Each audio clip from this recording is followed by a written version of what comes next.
For motorists coming up Route 95 from Connecticut and crossing into Rhode Island, it's slim pickings for places to eat, get gas, or find a bathroom, either on or right off the highway.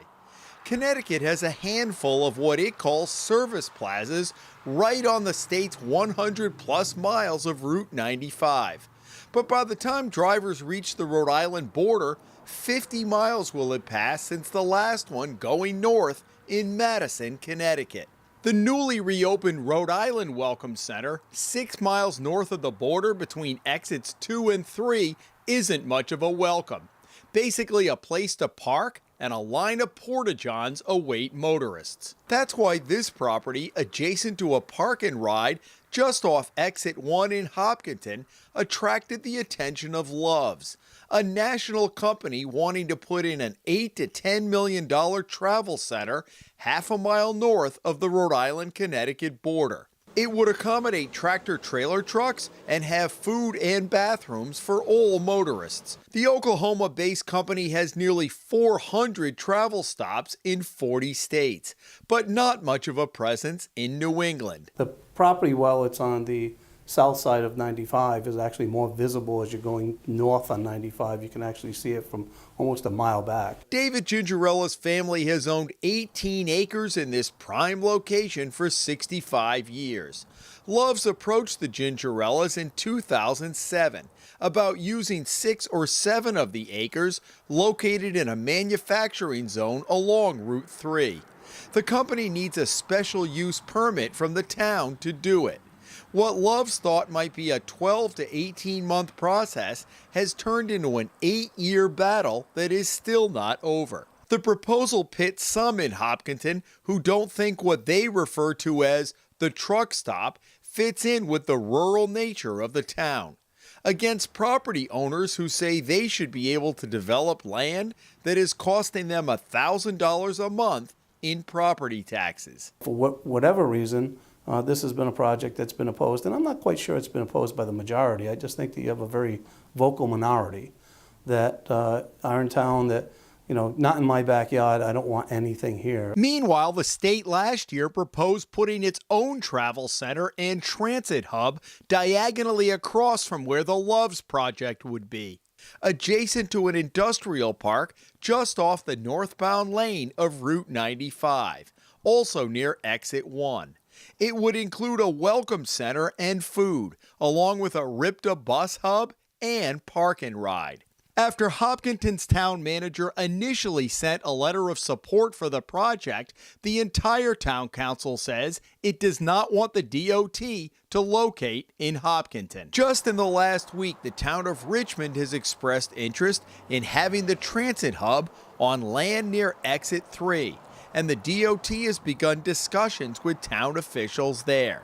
So it looks like the DOT's plans for Hopkinson may be put on the shelf. But the Love's proposal remains, and a decision on its fate could come at a zoning board meeting later this month. If you want to deal with the motoring public, you want to be right off of an interstate.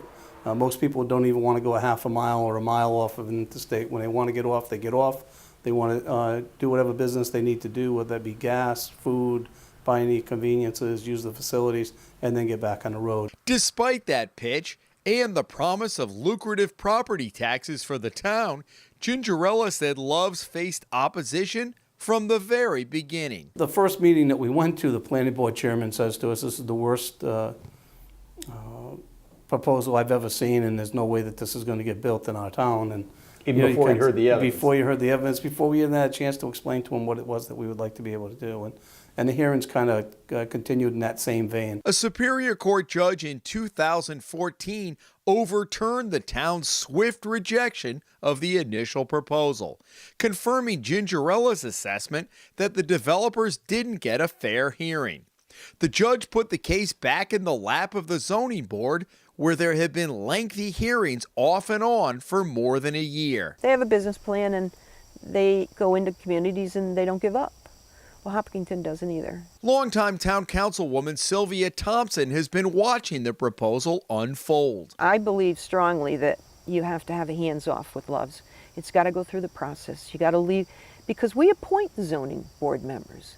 If the town council starts monkeying about and shooting off their whatever they think, we have to be careful. But Thompson talks to a lot of people in town who say there are alternatives for truckers. They don't get why Loves wants to do this when a mile and a half to the south we've got a truck stop, and then a few exits up at exit 5 they've got a truck stop. I try to stay out of the negotiations on that entirely because it really is between the zoning board and Loves.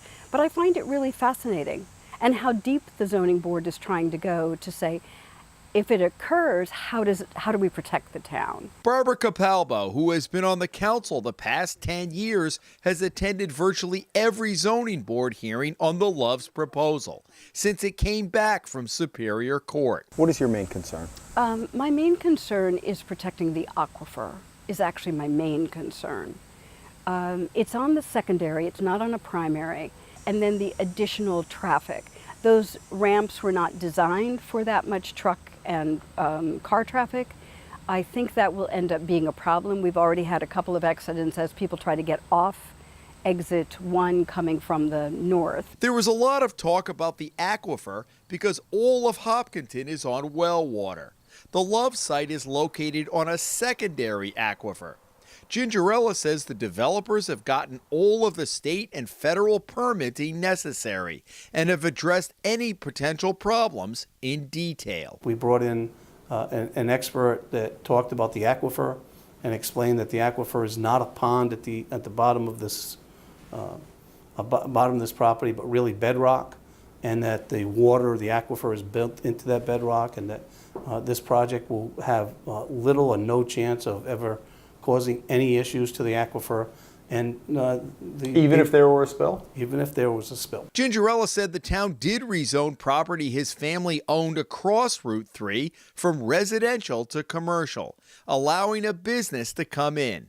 It has since moved to North Carolina, and the property is up for sale. Why has it taken so long to get from there to where we are now? Well, that's a great question, because we're going through a hearing, and the amount of questions that are asked of each one of the expert witnesses that Loves has presented have been intense. They have gone through hours of detailed questions about things that you would think would be relatively simple. So what happens if you go through this whole process, you've spent another 2 years, all your investment, and the zoning board turns you down? Then what happens?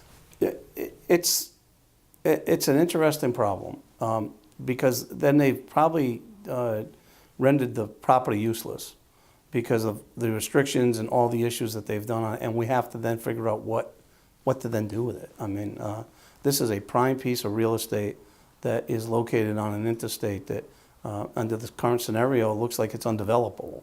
What about those who would argue this is just a total NIMBY? I don't want this in my own backyard. Would you say guilty as charged on that? Well, look at this.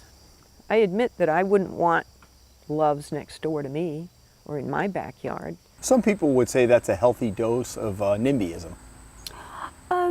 That would be true, but that is the benefit of citizens in every area, is that they want to protect their property values, but they also want to protect their children, their way of life, and I think that is both a plus and a minus. Gingerella says Loves is still committed to the project despite the controversy and expense fighting for it. We think that we're well within the general laws of the town of Hopkinton, the state of Rhode Island, and that we think that this is the right project at the right time.